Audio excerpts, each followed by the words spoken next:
여러분, 환영합니다. 오늘 해설에서는 정말 흥미롭고 마음이 따뜻해지는 이야기를 하나 가져왔습니다.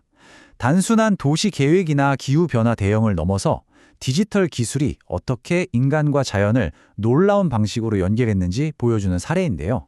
멜버른의 이른바 나무 이메일 현상, 그 매력적인 이야기 속으로 바로 들어가 보시죠. 자, 일단 이 편지 내용부터 한번 읽어볼까요? 내 곁을 지날 때마다 예쁜 잎사귀들 덕분에 미소가 지어져. 나에게 산소를 만들어줘서 고마워. 이게 대체 뭐냐고요? 놀랍게도 누군가 진짜 나무에게 보낸 이메일입니다. 작은 새 가족에게 보금자리를 내어준 나무의 다정함을 칭찬하고 있죠. 여기서 당연히 이런 궁금증이 팍 생기실 겁니다. 아니, 호주 멜버른에 있는 나무들이 대체 어떻게 자기만의 이메일 주소를 가지고 있는 걸까요? 그리고 사람들은 도대체 왜 끊임없이 나무한테 이런 애정어린 메시지를 보내고 있는 걸까요? 그 답을 찾기 위해 첫 번째 파트, 나무에게 온 편지부터 시작하겠습니다. 이 놀라운 이메일함의 기원을 파헤치려면 우리는 두 번째 파트인 밀레니엄 가뭄 위기로 시간을 조금 거슬러 올라가야 합니다. 1990년대 후반부터 2010년까지 호주에는 이른바 밀레니엄 가뭄이라는 정말 끔찍한 재난이 닥쳤습니다. 무려 10년이 넘는 그 긴 시간 동안 이 지독한 가뭄은 멜버른의 지역 환경을 그야말로 철저하게 파괴해버렸죠. 실자로 보면 사태의 심각성이 확 와닿으실 겁니다. 가뭄이 끝날 무렵 멜버른 시내에 서 있던 7만 7천 그루의 나무 중에 무려 40%가 심각하게 건강을 잃고 죽어가고 있었습니다. 도시의 허파가 사라지고 있었던 셈이죠. 이 상황에서 우리가 꼭 짚고 넘어가야 할 아주 중요한 개념이 하나 있습니다. 바로 수관 피복도인데요. 쉽게 말해서 도시 안에서 나무가 만들어주는 그늘의 양이라고 생각하시면 됩니다. 나무들이 시들어 죽어가니까 당연히 이 그늘도 뚝뚝 떨어지기 시작했겠죠? 그런데 말이죠.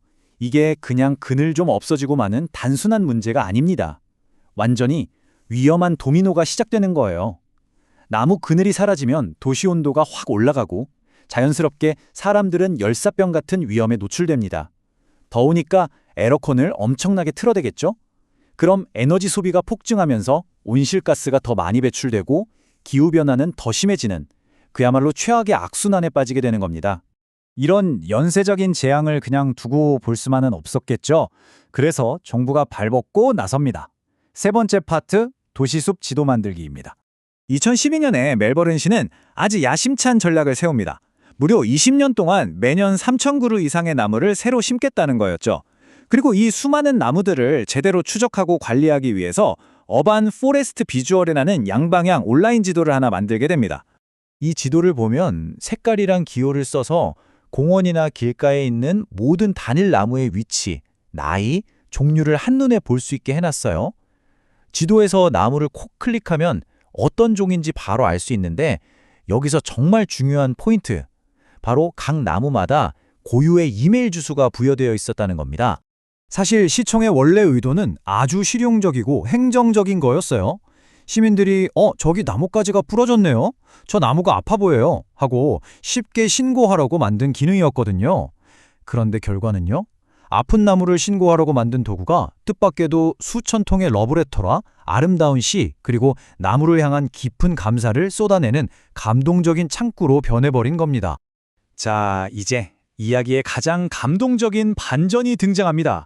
네 번째 파트, 예기치 않은 전 세계적 현상입니다.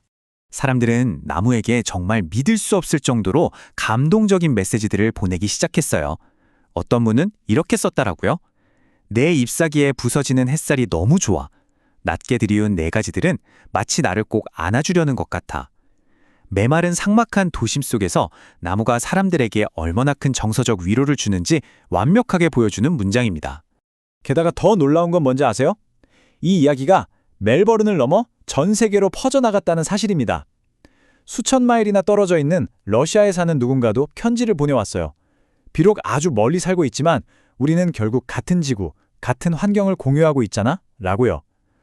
우리가 모두 다 같이 연결되어 있다는 걸 너무나도 아름답게 일깨워주죠. 이 현상이 만들어낸 변화는 크게 두 가지 측면에서 엄청납니다.